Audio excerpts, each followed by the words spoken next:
I'm absolutely delighted to welcome back again Professor Alexis Sanderson to the Oxford Centre for Hindu Studies to present his readings. I'm sure he needs no introduction, but Professor Sanderson is the Spalding Professor of Eastern Religion and Ethics, Emeritus at All Souls College.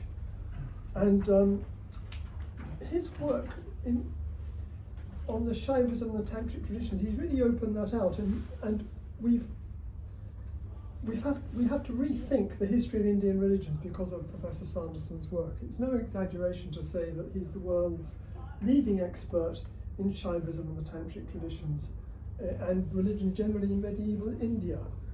So it's not only the content that he's opened out for us, such that we have to kind of rethink and rewrite the history of Indian religions in the medieval period, but also how to do it. I mean, he shows us how to study these traditions.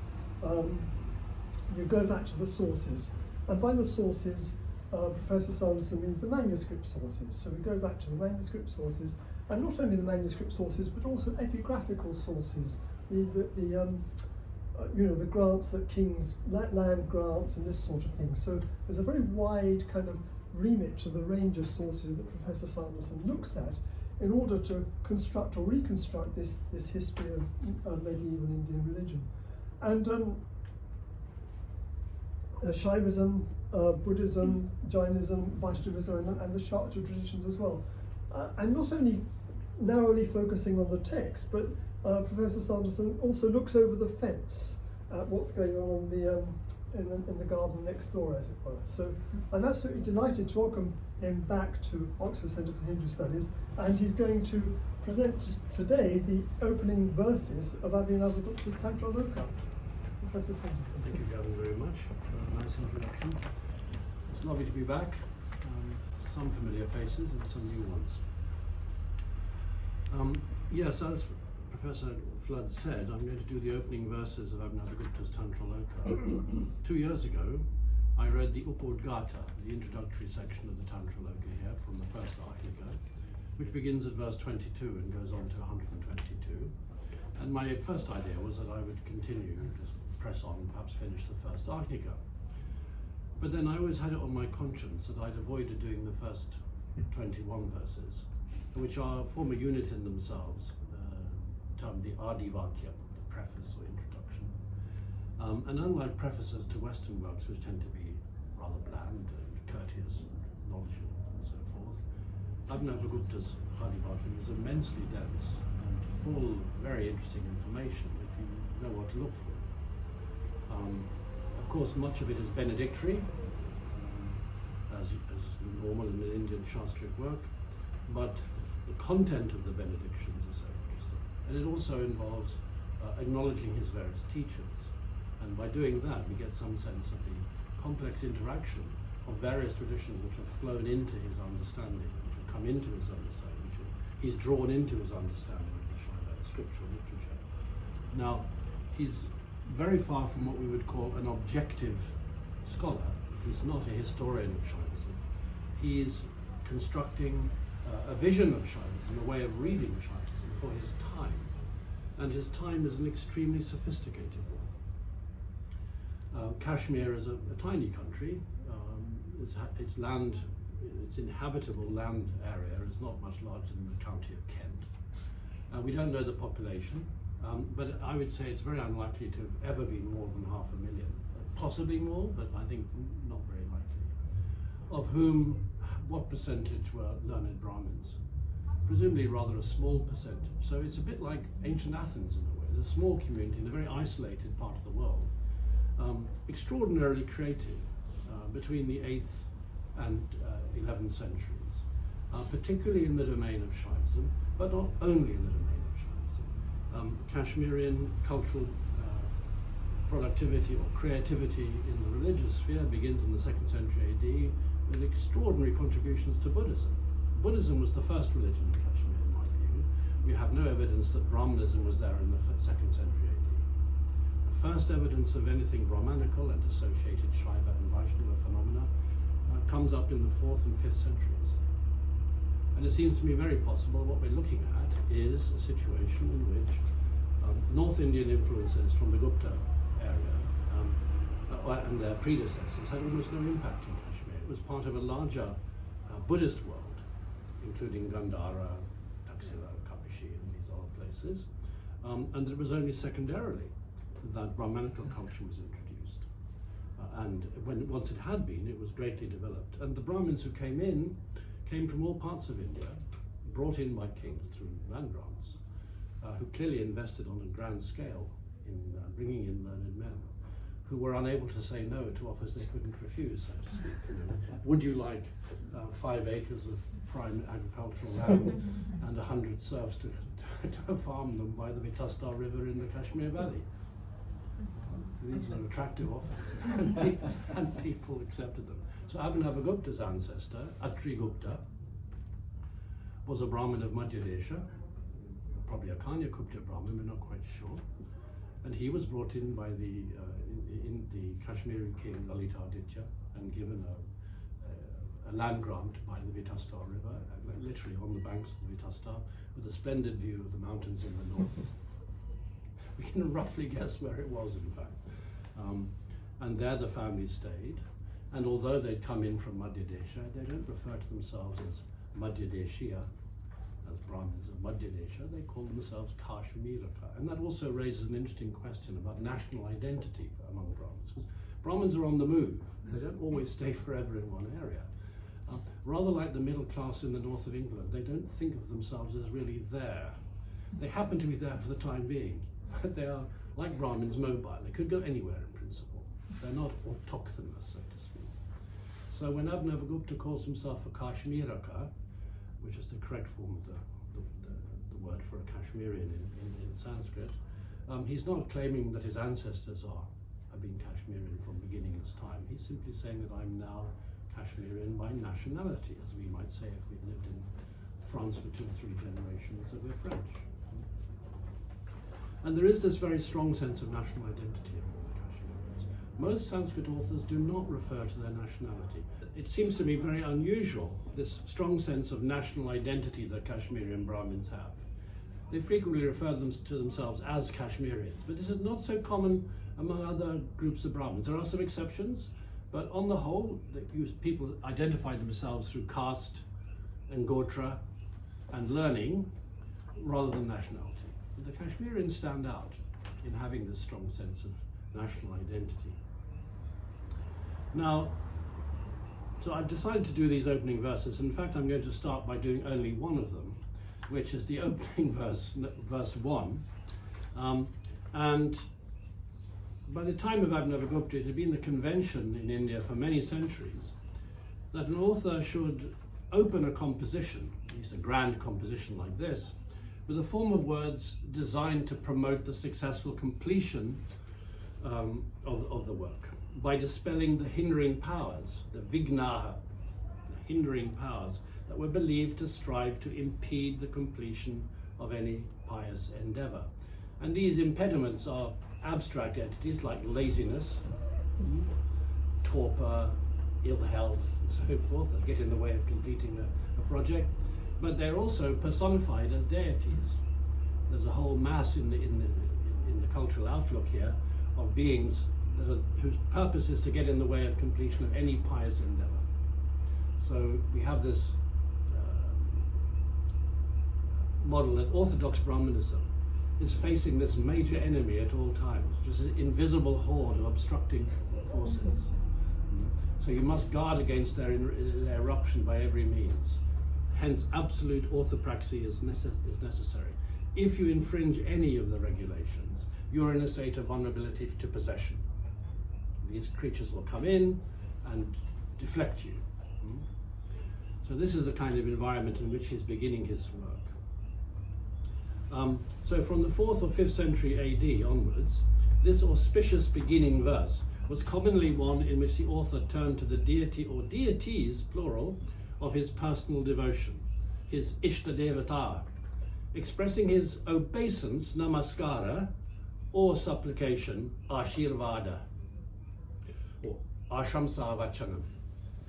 The opening verse of the Tantrāloka exemplifies the second of these forms because it is a prayer for enlightenment. It's an ashirvada. It's not a pranama verse. It's Ashirvada, seeking enlightenment and wishing it on others. So let's first read it. Vimala kala Shayabhinavashishti Maha Janani Bharita Tanushcha Pancha Mukagupta Ruchir Janaka Tadubhayayamala Spurita Bhava Visargamayam Hridayam Amutaramrita Kulam Mama Samspuratat. It's an immensely tricky verse. It's superficially straightforward, but there are all kinds of ambiguities. One of the most incorrect things I was ever taught as a student, as a Sanskritist, was that Sanskrit is a wonderfully clear language. No, it isn't. It can be, but the learned go to great lengths to make sure that it isn't. They leave a high level of ambiguity there. It's for the reader, out of courtesy, if you like, or challenge to the reader, to be able to remove the other possibilities through a dense, detailed knowledge of context. So the learned are writing for the learned for the most part. They're not writing handbooks for schoolboys and schoolgirls. They're writing to each other. And this makes life quite difficult, considering how short life is. I mean, to get into a position where one can actually root out the alternative meanings is not easy. And Jayarata, our only surviving commentator on the Tantrāloka, a 13th century author, a long time after the writing of the Tantrāloka itself, his commentary is a great achievement, but it's not always right in my view. It's often arbitrary. It stays on the road, it stays doctrinally on the road, doesn't go off into the ditch, but I think often its interpretations are somewhat arbitrary. And I don't hesitate to disagree with him. It's not our job to passively accept everything that every scholar from the early medieval period says. We have to use our own judgment. So let me first parse the sentence for you. Go to the last line, the last quarter verse. Hridayam mama samspuratat. I'll give a literal translation first. May my heart, mama hridayam, samspuratat, may it flash forth, may it burst forth, may it be fully illumined. Samspuratat, this is a precative imperative. Then it's not much used in classical Sanskrit other than in Ashirvadas. It's a form of the imperative. Hridayam mama samspuratat. And the qualification there is Anutaramrita Kulam, which is mayam, full of, from the suffix mayat, which in Sanskrit has a number of meanings. Full of, replete with, prachura, prachurarte mayat. Also, it can mean a transformation of something, a product of something, like go mayam, cow dung from go cow. Or, and in later usage, very much so in Vedantic usage, it means one with. So Ananda Maya, consisting of nothing but. There are yet other usages, intent upon. Manmaya, Krishna says in the Bhagavad Gita, not meaning one with me, but devoted to me, intent on me, thinking of nothing but me, focused on me. So Mayat actually, which is treated as a suffix by the Sanskrit grammarians, has quite a wide range of meanings. But here I take it in the sense of prachura, prachurye, replete with, full of what? Or embodying also, we could say, the bliss of the ultimate, anuttaramrita. There you see ambiguity. It could be anuttara and amrita. I take it to be amrita in the sense of bliss, literally the nectar, the deathless, which in this discourse is often used as a synonym of ananda. The bliss of the ultimate, anuttaran amrita kulam. So may it flash forth.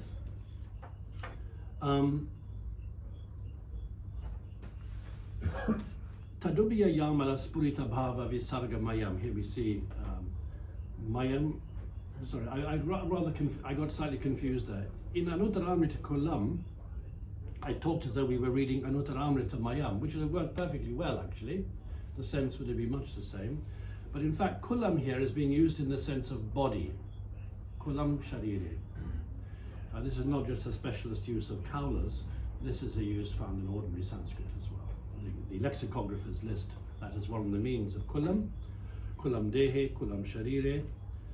So whose body, i.e. which embodies the bliss of the ultimate, anuttaramrita kulam. And which is also tadubhya yamala spurita bhava visarga mayam, consisting of or replete with mayam, the visarga.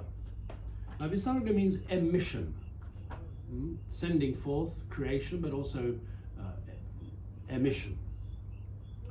And I translated here as infinite creative power, because that is how visarga is understood in the metaphysical context. It's that power of consciousness whereby it has an infinite creative potential to manifest itself as our complex universe. So this heart to which he is praying, whose manifestation he seeks, consists of that infinite creative power, visargamayam, which is spurita bhava, that whose nature, bhava, has become manifest, spurita has shone forth, spurita bhava, tad ubaya yamala, in the union, yamale, understand it in a locative sense, of these two, tad ubaya yamala spurita bhava visargamayam, hridayam manutaram rtikulam mama samspuratat. So who are these two?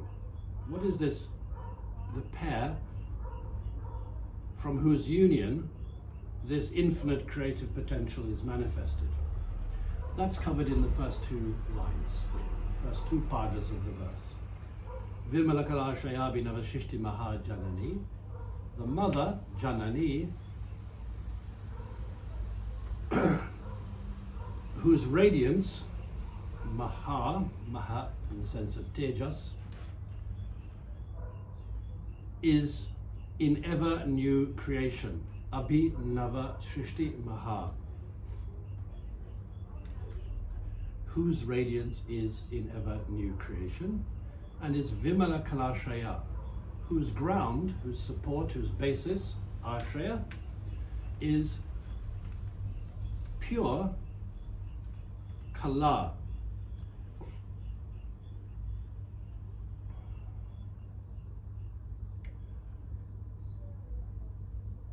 Which we might translate, Kala here is used as a synonym of ideation.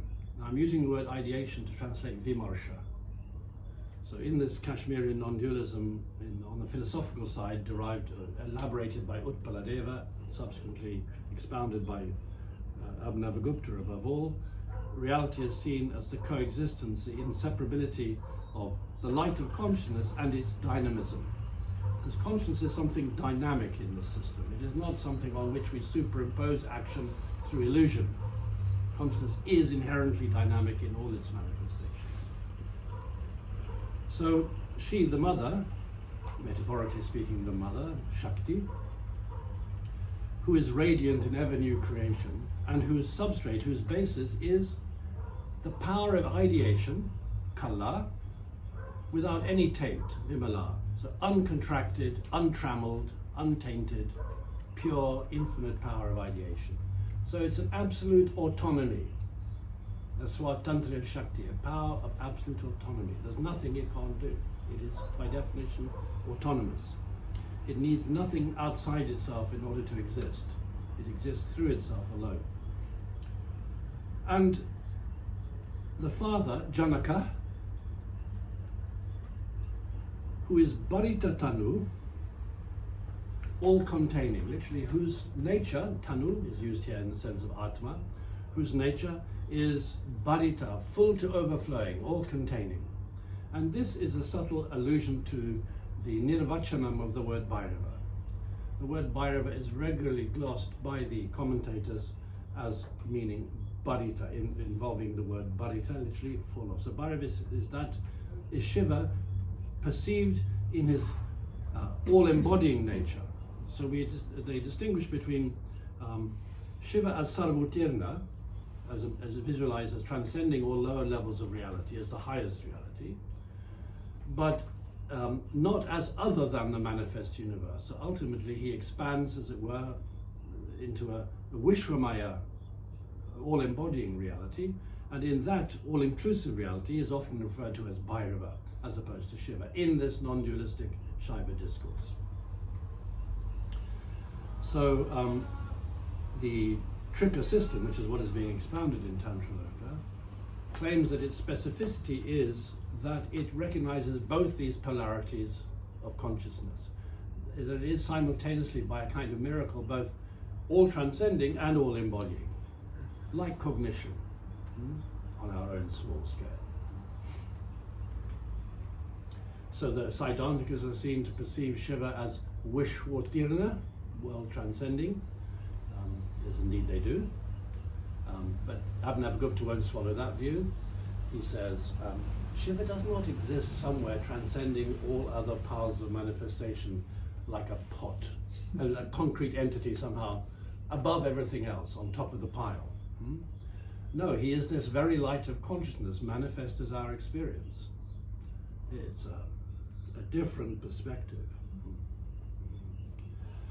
But for Kshemaraja, in the pupil of Abhinavagupta, in his rather useful little work, the Pratyabhijñā, he points out that the Shaktas believe that Shiva is Vishwamaya, the Siddhantikas that he is Vishwatirna, but we, followers of systems such as the Trika and the Krama, hold that he is both. Both transcendent and all-embodied. And that is the nature of consciousness, to be both. Whether it's the consciousness of an ant or the consciousness of consciousness itself, so to speak. Vimala Kalasha Abhinavashishti Mahajanani Bharitadhanusha Panchamukha Gupta Ruchir Janaka. The father, whose ruchi, here in the sense of prakasha, whose innate light, whose radiance, the light of reality, which is actually the light of consciousness, is Gupta, preserved, maintained through his 5 mukhas. Shaivi mukha mihvachyate, as the Vijnana Bhairava says. The word mukha, literally mouth or channel, here refers to Shakti. In the language of these texts, mukham can be used in the sense of one of consciousness's constitutive powers, and these are 5 in this context: consciousness, bliss, precognitive impulse, cognition and action. Chid, Ananda, Icha, Jnanam and Kriya, these 5 powers. So this totality, seen from the point of view of Bhairava, is a state of the light of consciousness maintained at all times through the operation of these 5 powers. Not just Chid and Ananda, but all 5. Nothing lies outside this reality. And if you like, from a Krama perspective, Kriya is the highest of these powers. It's the most inclusive, the most non-dual. Yes, perhaps that's a little bit difficult to grasp, but the idea is that if you were to define ultimate reality only as the highest, you're excluding everything else.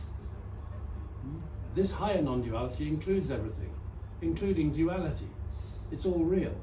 Consciousness has this miraculous power to appear as everything while remaining one, while remaining undivided, just like our own consciousness from moment to moment.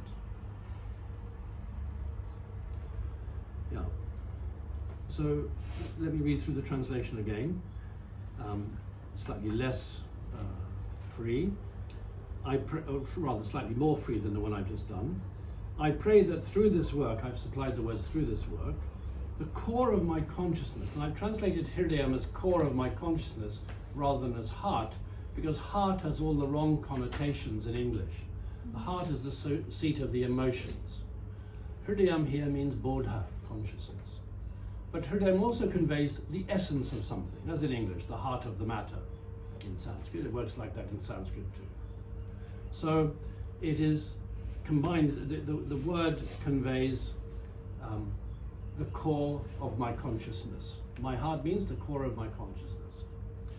And one might say that mama here, the genitive singular of the first person singular pronoun aham, is to be understood, as it were, objectively, the heart of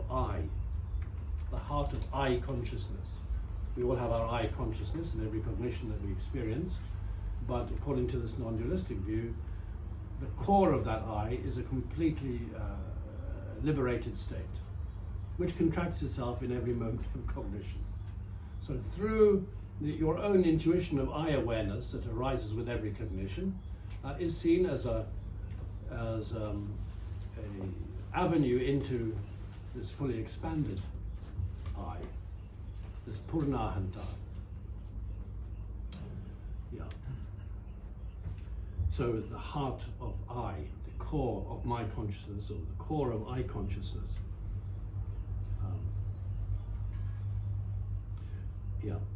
Embodying the bliss of the ultimate, may it flash forth, samspuratat, replete with the infinite creative power manifested by the union of these two, the mother, grounded in untrammeled ideation, radiant in ever-new creation, and the father, all-containing, in square brackets, Bhairava, from Paritatanu, who maintains the light of consciousness through his 5 powers. Now after that, within angle brackets, you have a second translation, because the verse is designed to convey 2 different meanings in the first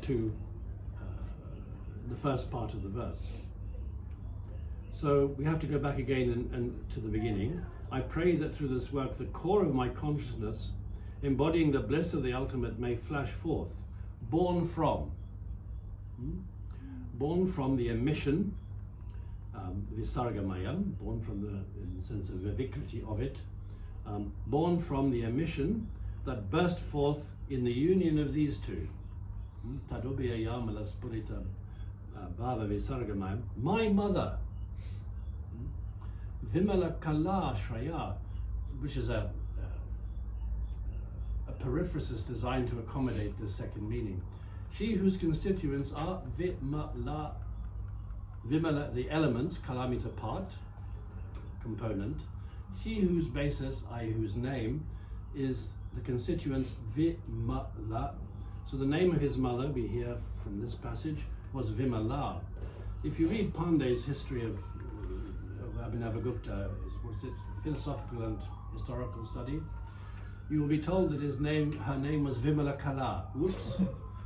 No Hindu woman has ever been called Vimala Kala. But Vimala, as we all know, is a very common name, even to this day among women. It's not rare, though it may be pronounced Bimala in certain parts of India, the Indian world. So my mother Vimala, Abhinava Srishti Maha, whose Mahas, here in the sense of Utsava, whose big day, whose joy, was the birth of Abhinava, which you refer to yourself in the third person in such context. So Abhinava is for Abhinavagupta. So it means Abhinavagupta Srishti Maha, whose great joy was my birth. And immediately one thinks, this man is an egotist. But we'll think about that later. I think he's not an egotist here. There's evidence that his mother died when he was a baby, before he reached childhood amnesia. Because he says at some point, in the 37th book, the final book of Tantrāloka, my mother, Kila, Sanskrit particle Kila, separated me from her when I was but a child, but an infant, Balya Eva, Yayuya Jagma. And the Kila serves there to indicate that he himself has no memory of that. It's something he knows through report, rather than through direct experience. So that suggests that his mother, and of course, perinatal death was extremely common before the scientific age. So it seems that his mother died when she was presumably only a teenager, because marriage occurred extremely early in traditional Brahmanical circles. So she's a young girl, and she's died. But the one joyful thing that she experienced was the birth of Abhinav. So it may be more a compassionate statement than an egotistic one. My mother, who at least had one joy in her life, which was to give birth to me. He did have a younger brother, so one more child followed him, presumably in quick succession. But he was called Manoratha Gupta, and he's part of Abhinavagupta's disciple circuit, a group of disciples. So anyway, she seems to have died young, while he was still a child. And he made the most of that. He said, My mother separated me from herself when I was just a child, so I have been told, killer. He takes that as the beginning of his spiritual life. He says, for mother above all is that relative who binds you above all. Once that radical attachment has been dissolved, liberation in life rests in the palm of your hand. That sounds rather brutal to mothers in general, but that's what he says. His father then educated him, started him off in his Brahmanical education before he went on to other acharyas for further study. So he was brought up in a very male environment. Now,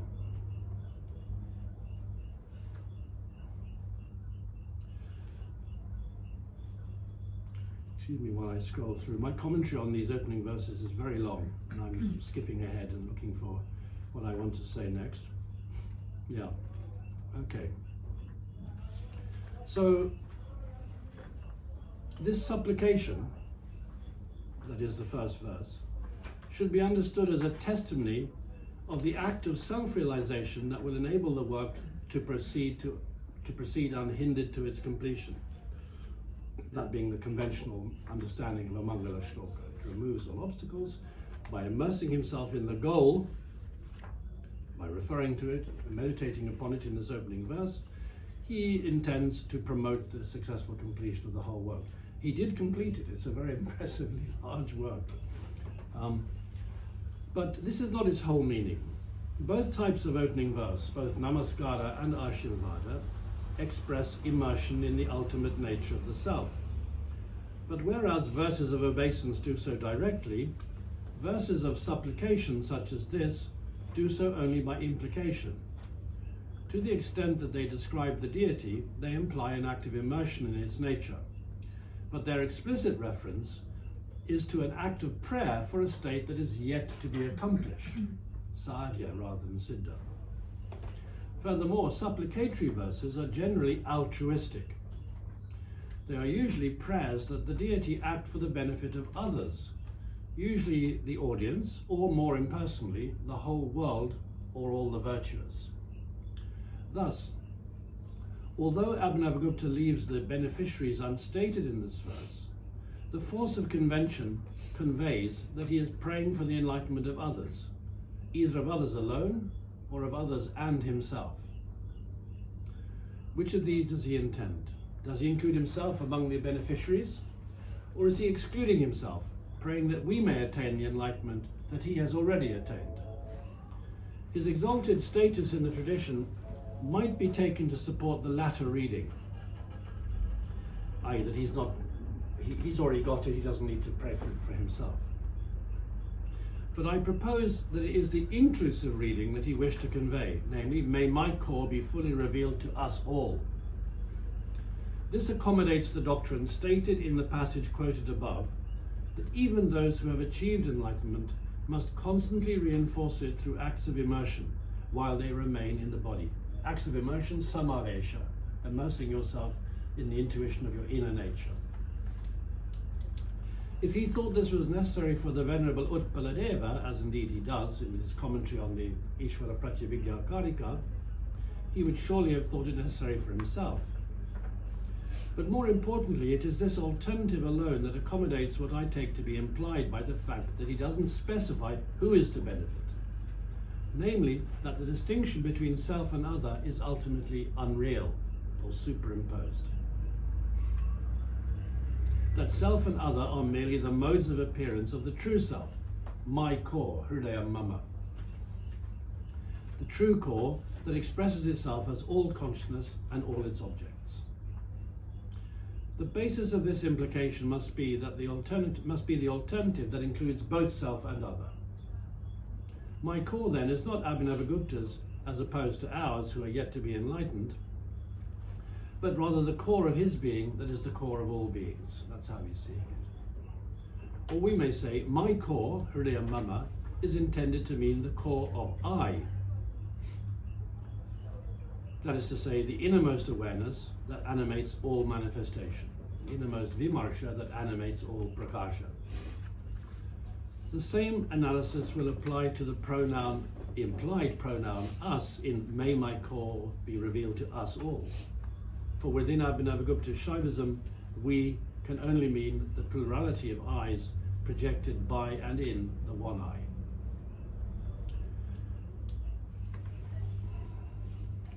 In support of the proposition that he includes himself among the beneficiaries, we can cite the prayer for enlightenment that opens his commentary on the second section of Utpaladeva's Ishvara Pratyabhijñā Karika. There too Abhinavagupta prays inclusively, saying, "May the glorious consort of Gauri reveal to us the ultimate reality." And in support of a non-dualistic interpretation of this inclusive prayer, that is to say that we means I in the plural, the plurality of eyes, the aspects of the one true eye, we can cite Bhaskarakanta's commentary on that prayer. Quote, "May he reveal to us the ultimate all-containing reality that is his nature, that is to say, to the agents of awareness who being aspects of him are the object of limited eye consciousness." This then is the function and purpose of the verse. Through it, Abhinavagupta expresses his own immersion in the true self as the precondition of successful exposition, and at the same time prays for enlightenment, both for his own, that its prospering influence may sustain his work as he descends for our benefit into the unenlightened state of conceptual thinking, and that we, his audience, may attain the same enlightenment in our turn, suggesting through the impersonality of the supplication that he and we are ultimately the one self, indeed, that the deity and the beneficiaries of its favor are identical in the highest awareness. But the verse also exists to empower those who undertake to teach or study the work after its completion. We too are to contemplate its meaning in order to experience, to the extent of our capacity, the non-dual consciousness that alone can hold at bay the powers that would have impeded Abhinavagupta's progress and will now try hard to impede ours, as we attempt to follow him. The reader is invited to activate the awareness that inspired and sustained the original act of composition, reading the verse as though it were his own, reaching towards his true identity and praying for the enlightenment of all others, both those who are his contemporaries and those who will follow. Thus, the contemplation of the verse evokes not only the non-duality of consciousness in the timeless metaphysical sense, but also the non-duality of the transmission of enlightenment through time, from generation to generation. As Abhinavagupta says, the lineage is to be understood, lineage of gurus, of teachers and pupils, is to be understood as a single state of being within which individual identities are incidental. This is the basis of the doctrine that the guru lineage and the deity are one and the same, and the justification of the injunction that the initiate must look upon the guru as the deity incarnate, which is not to say to be unaware of his human identity, but that the religiously prescribed perception should be of the deity manifest through the guru's teaching. This doesn't mean that you need to be blind to his indiscretions or crimes. And this is expressed rather eloquently by the South Indian Krama master Maheshwarananda in his Maharta Manjari Parimala, where he says, and so the gist is this, that the venerable line of gurus is of the nature of all-containing consciousness. Therefore, this apparent plurality of theirs is not in accordance with the way things are in reality. It is accepted only in a figurative sense, by virtue of the line's association with diverse adventitious conditions, just as a single thing casts a variety of reflections because of the difference between the surfaces on which it appears, such as a mirror, water, or oil. The fact that the guru lineage is inflected by bodies and the like that are plural does not cause any true plurality to appear here. As I myself have taught in my Padukordia, unfortunately a lost work by Maheshwarananda, quote, the exalted array of powers that we are to worship in the Krama is in the final analysis the Shiva that constitutes the essence of the self. And he is one with the Venerable Guru and the worshipper himself. So now let us consider more closely the terms in which the ultimate reality is expressed in the verse. The core that Abhinavagupta contemplates, and whose contemplation he invites, is his own consciousness in its ultimate universe-enfolding nature as the non-dual essence of the union of Bhairava and his innate power. It is this that he prays may be revealed through his work. This union is presented as the inseparability of the light of consciousness and the ideation that is its dynamic core. Bhairava as that radiance, prakasha, is consciousness as the constant and totality of manifestation, seen without reference to its modes. Ideation, vimarsha, his power, is that by means of which this ever-manifest consciousness appears in those modes, representing itself variously as the differentiated reality of common experience, as the aesthetic synthesis of that plurality within the unity of self-awareness, as non-duality through the complete retraction of that plurality, and as the state of absolute potential, visargaha, in the core of consciousness, the ultimate non-duality, paramadvayam, paradvaitam, that contains all three modes in a timeless simultaneity. So beda, beda, beda, abeda, and paramadvaitam, or paradvaitam, paramadvayam. So Abhinavagupta distinguishes his own doctrine from Advaita by saying that it is a Paramadvaita doctrine, or a Paramadvaya doctrine, because it excludes nothing. From his point of view, Advaita Vedanta is limited by the fact that it excludes and can offer no account for plurality, in fact, other than avidya, which makes two, avidya plus Brahma. So that's the dilemma from Abhinavagupta's point. The essence of that union of prakasha and vimarsha, the core, hridayam, is then the manifest represented in this mode of higher non-duality, the state in which the manifest and ideation are perfectly fused in the undifferentiated but all-inclusive totality of absolute potential. This state of fusion is the very essence of consciousness. It is present as the basis of all experience. The mother, radiant in ever new creation, is the power of ideation itself. It is untrammeled because although it manifests the factors of time, place and form that delimit contracted consciousness, it is not subject to them, being the inexhaustible freedom of consciousness to appear in any configuration or none. The father, all-containing Bhairava, is Shiva as the totality of this manifestation, and his five faces are the five powers to which I referred earlier, by virtue of which this manifestation is sustained: consciousness, bliss, precognitive impulse, cognition, and action.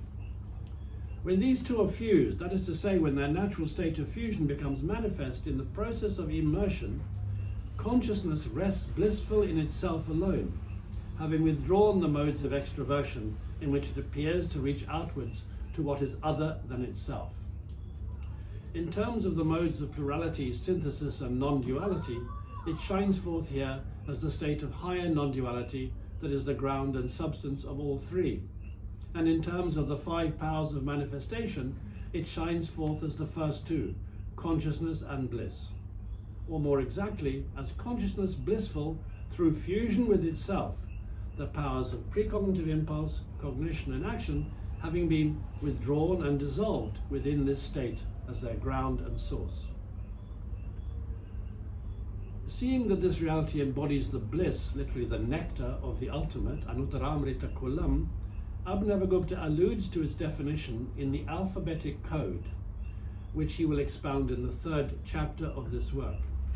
In those terms, the ultimate, Anuttara, is the first sound, first speech sound, the short vowel A, and bliss, Ananda, is the second, the long vowel A. Understood as the fusion of two short A's. Here we're playing on grammar. A plus A gives A, according to Sandhi rules of Sanskrit. Of these two, the first is the ultimate in the masculine gender, Anuttara, i.e. Shiva as the undifferentiated manifestation, Prakasha. And the second is the ultimate in the feminine gender, Anuttara, the ideation or creative intuition of that ultimate, the innate urge of manifestation to present itself, to represent itself as the universe.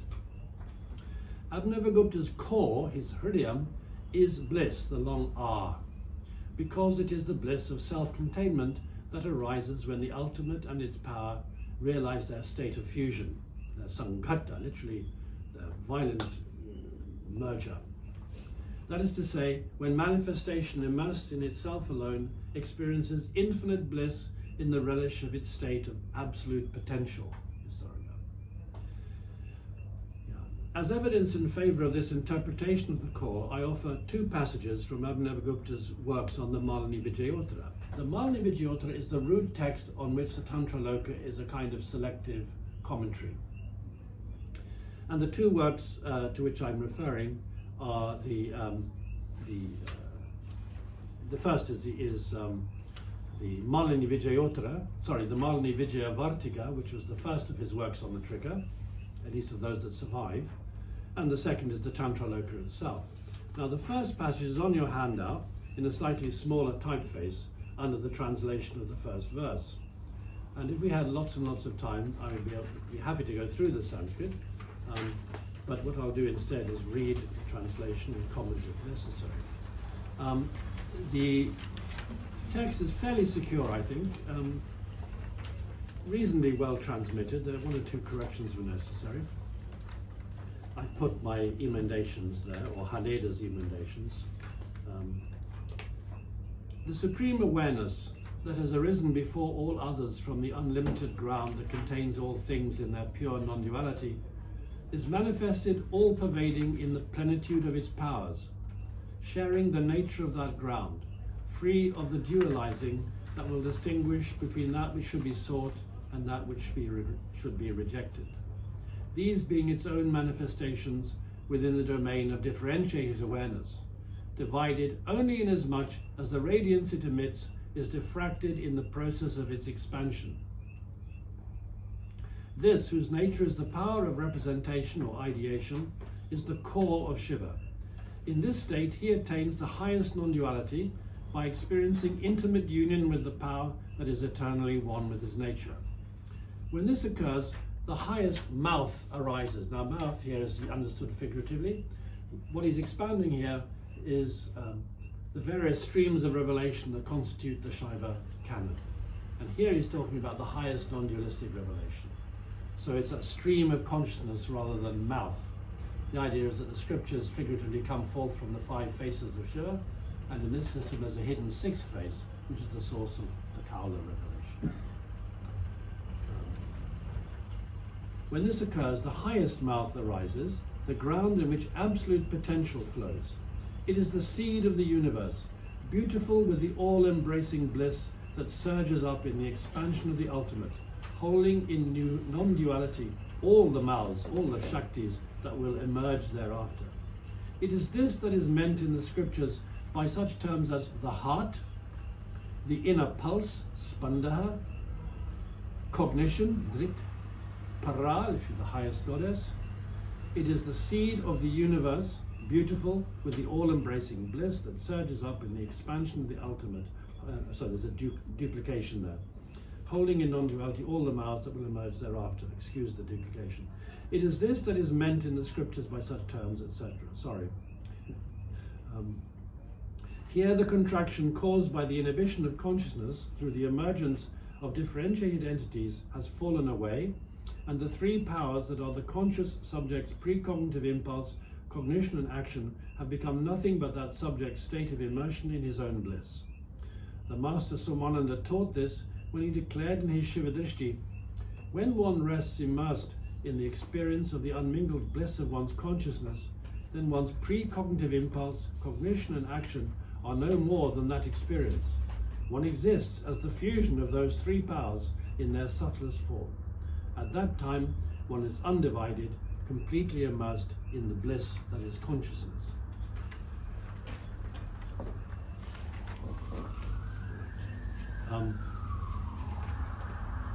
So this is the first piece of evidence in favour of my interpretation of the core as Ananda, this fusion of the two anuttaras. The second passage comes from Tantrāloka itself, and you have it there. I translate it as follows. So this universe is a reflection in the Lord, in the perfectly reflective void of Bhairava's consciousness, and arises under the influence of nothing outside that consciousness. This ability of the Lord to embody himself as the universe without drawing on anything outside his own nature is the supreme goddess that our masters call creativity, Pratyabhijñā. The feminine ultimate, Anuttara. It is the supreme power of universality, Kauliki Shakti, the power by which consciousness can manifest itself as everything. The ability of this deity Bhairava, embodied in the sound Akulasya, to manifest the universe, Kula Pratana Shalini, although transcending it, Akulasya. The power by which the Lord is ever one, this power, Kauliki Shakti, from which the Lord, I consciousness as Prakasha, is never separated. If Prakasha was separated from Vimarsha, it would be dead.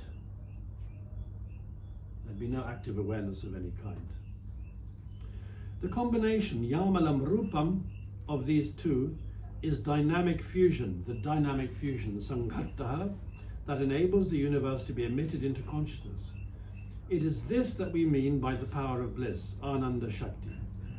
This is the ultimate reality beyond both the universe transcending and the universal. It is the goddess, Devi, the essence, Saram, and the core, Hridayam. It is the highest, omnipotent state of absolute potential. So I think that drives the point home fairly clearly.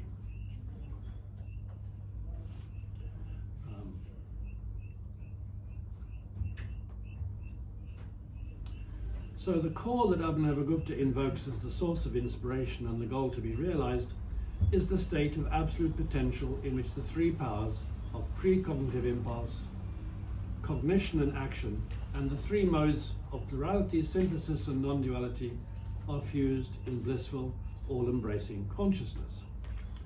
Now it might be thought that in making this the object of his prayer, Abhinavagupta has disregarded the convention that such verses should invoke the author's chosen deity, Ishta Devata. For it would appear that this core is no deity at all, but at best the ground in which Bhairava and his power mingle and lose their separate identities. But the breach of convention is only apparent, for at the center of Abhinavagupta's pantheon of contemplation and worship is a goddess who is this core. He is merely leaving his readers to recognize her for themselves. So like the reality she personifies, she is pervasive in his work, but veiled and concealed. One doesn't name the object of one's true love, as it were. This is Kala Samkarshini, the destroyer of time, the goddess of the Brahma.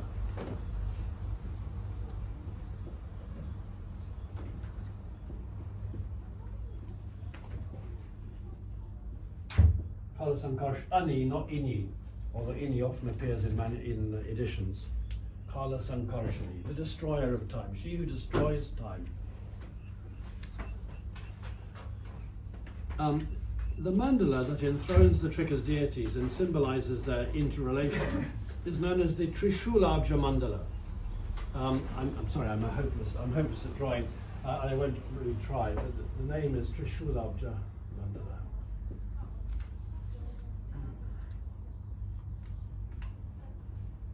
And this consists of the usual square enclosure. At the center is a trident with three prongs, of course, and on the tips of the trident are three lotuses, and the three goddesses of the Trika sit enthroned on those three lotuses.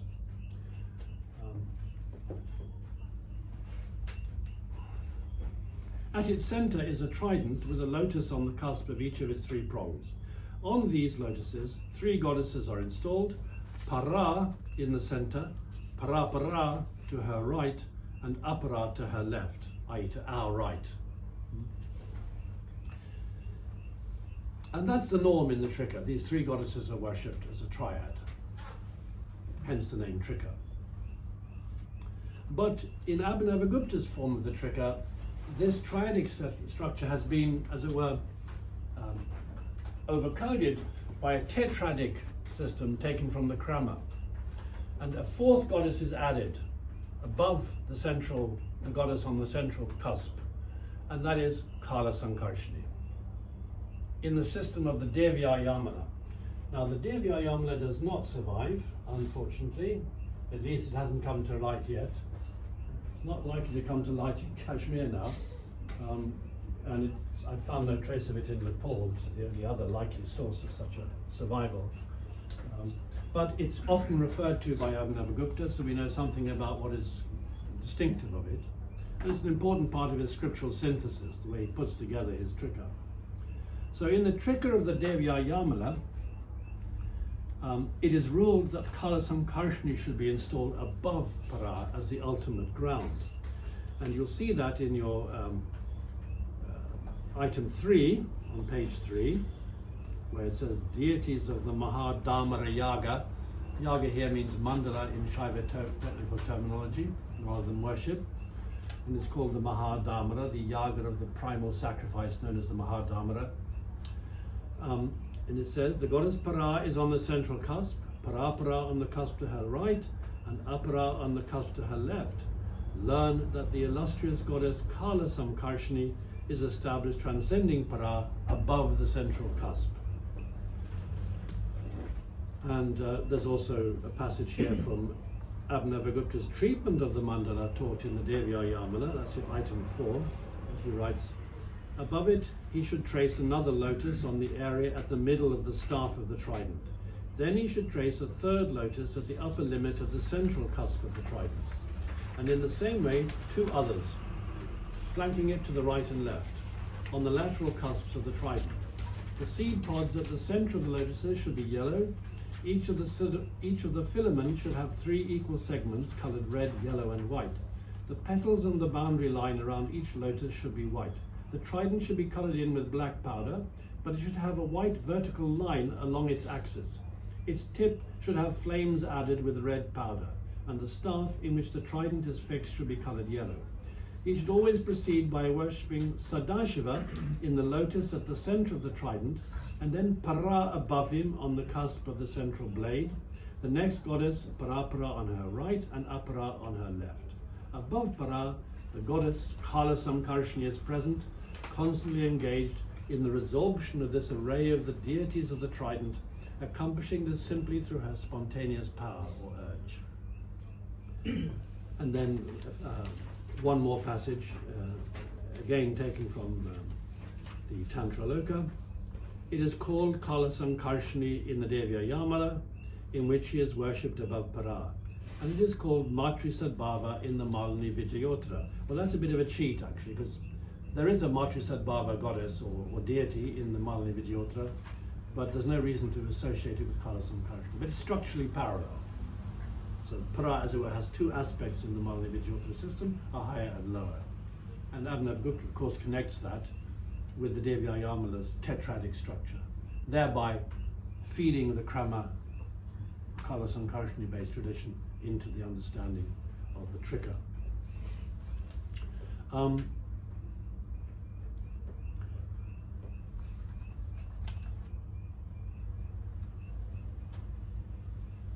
I actually worked out how this mandala is to be drawn from the instructions in the Malini Vijayottara, from the basic mandala of the trident with the lotuses.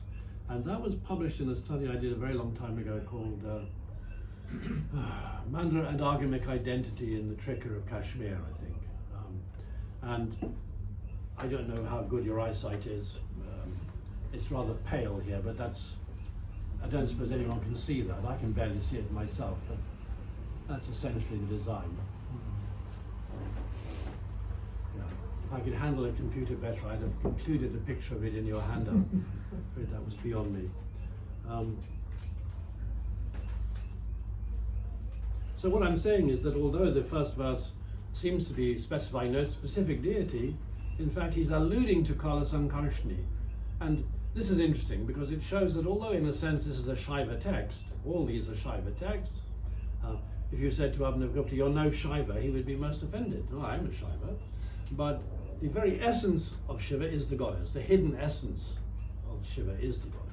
And the highest forms of worship are directed towards the contemplation of Kala Sankarshni.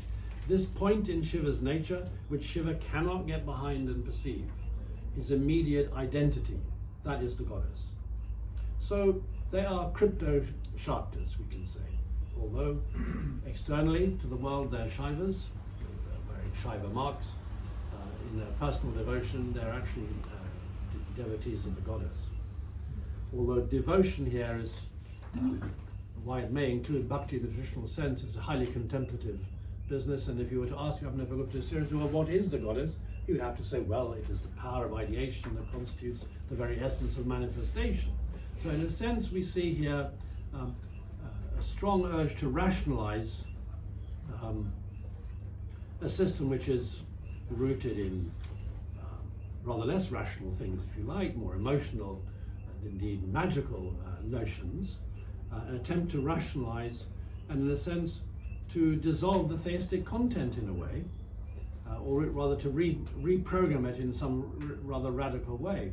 And in this sense, the difference between late Buddhism and Shaivism is not very great. They're both forms of atheism in a way, in the sense that the naive belief in a kind of formed deity, which demands your submission and adoration, has been obliterated through metaphysical speculation. What is Shiva? What is the goddess? Prakasha and Vimarsha. What is Chakrasambhra? The embodiment of compassion and emptiness. In various ways have been elaborated, which deconstruct theism in a sense, and therefore in a way bring Indian religion more in keeping with mainstream Brahmanical thinking, which is also strongly atheistic in a way, at least in its metaphysics, Mimamsa and also Vedanta, which of course distinguishes in mature Vedanta between Saguna Brahma and Nirguna Brahma, but it's the Nirgunam Brahma that is the ultimate reality. The Sagunam Brahma is the benefit of the unenlightened, as it were, who project onto the quality less absolute human or theistic attributes. So I think in a way it is rather interesting here, because I feel in Abhinavagupta's writing a strong devotion in a way, but it's a wild dog that he's trying to keep on a lead. You know, he's constantly coming back to a more metaphysical, contemplative standpoint. And the same is true of Utpaladeva, the great founder of the Pratyabhijñā philosophical system, 2 generations before, scholastic generations before Abhinavagupta. He seems to be initiated, in a sense, this rereading of the theological categories in terms of epistemological or metaphysical entities. Yet he also produced a collection of hymns that were redacted after his death into the Shiva Stotravali, where we see also an expression of intense devotion. So here's the nature of religion. It serves more than one purpose. And the great thing about it is it doesn't have to be entirely coherent. And the same is true of tantric worship. You go into the structure of it and ask, what does it mean? What is it expressing? Contradictory things. On the one hand, devotion to the deity. On the other hand, saying that the deity is nothing but oneself. So, in a sense, the function of ritual, in a sense, is to enable contradictions, contrary urges, to be combined and excused, in a sense. You deal with both requirements, both the devotional and the metaphysical. Both the devotional and the magical, in a sense, as well. Because the idea is that by identifying yourself with Shiva, you acquire the powers of Shiva. You can direct the ritual to mundane ends, as though you were Shiva himself. There's magic in there as well. Yeah.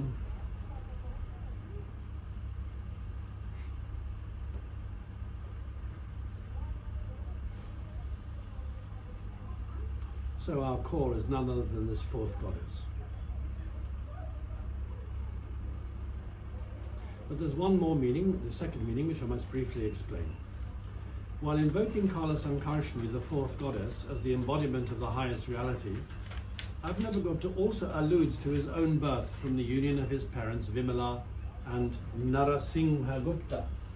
Panchamukha Gupta Ruchir. Here Ruchi means his name, whose name was Panchamukha Gupta. Panchamukha is a name for a lion in Sanskrit. Panchamukha. Nothing to do with the number 5, by the way. Rather from a root meaning to open wide. So a lion is one who opens its mouth wide when it roars. So it's a name for, as in prapancha, same root. Panchamukha.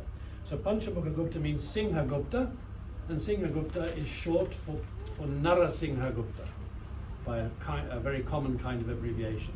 Just as the name Satyabhama can be Bhama by abbreviation, so Narasimha Gupta can be Singha Gupta. So the second reading, hidden within the verse, is alluding to the names of his parents, Vimala and Narasimha Gupta.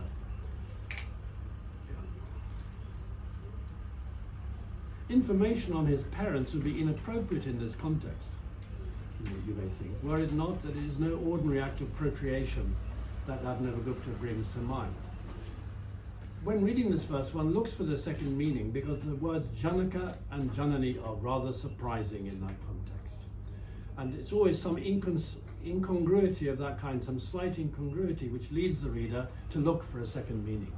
Because in order to combine two meanings in one verse, one must fit slightly less well than the other. One must look slightly more artificial.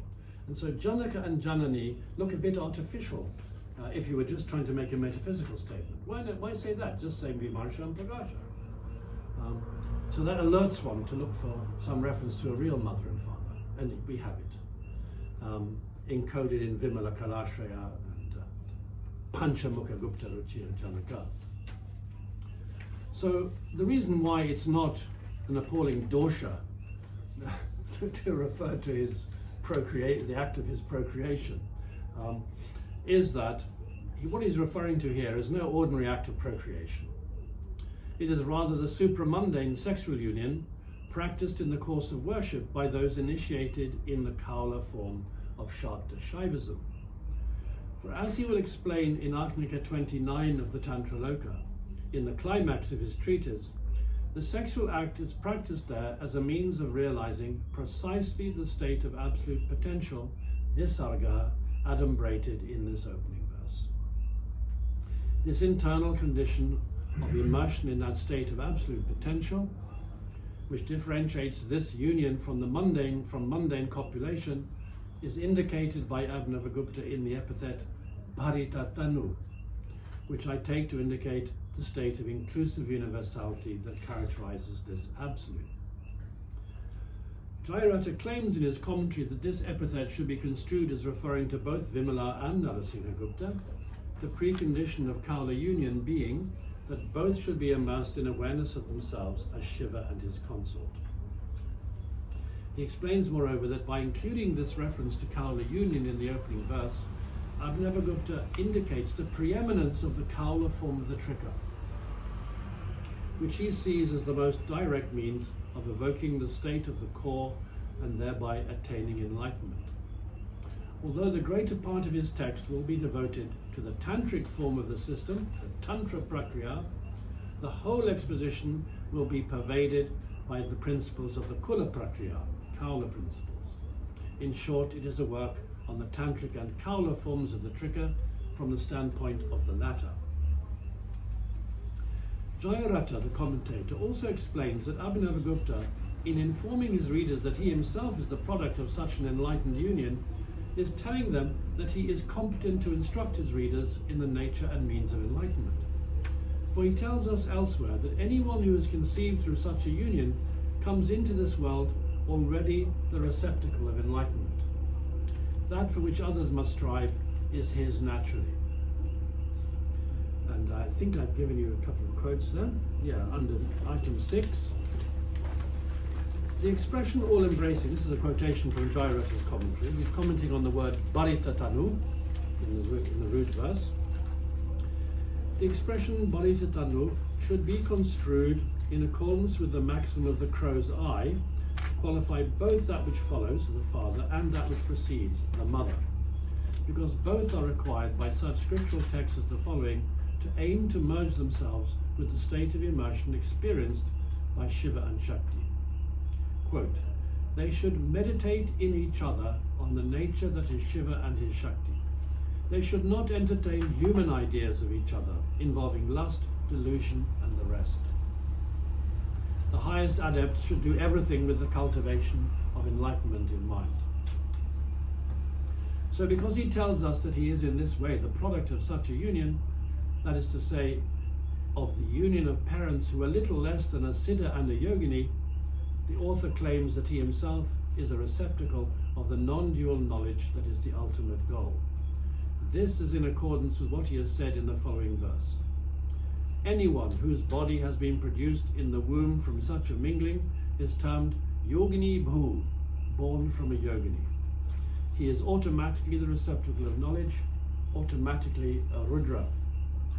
And in this way, Abhinavagupta conveys to us his fitness to compose a work that is a summary of the essence of all the Trika scriptures. I think Jairata hit the nail on the head. He's exactly right. That's why it's not inapposite to mention that here. Okay, I'll stop there.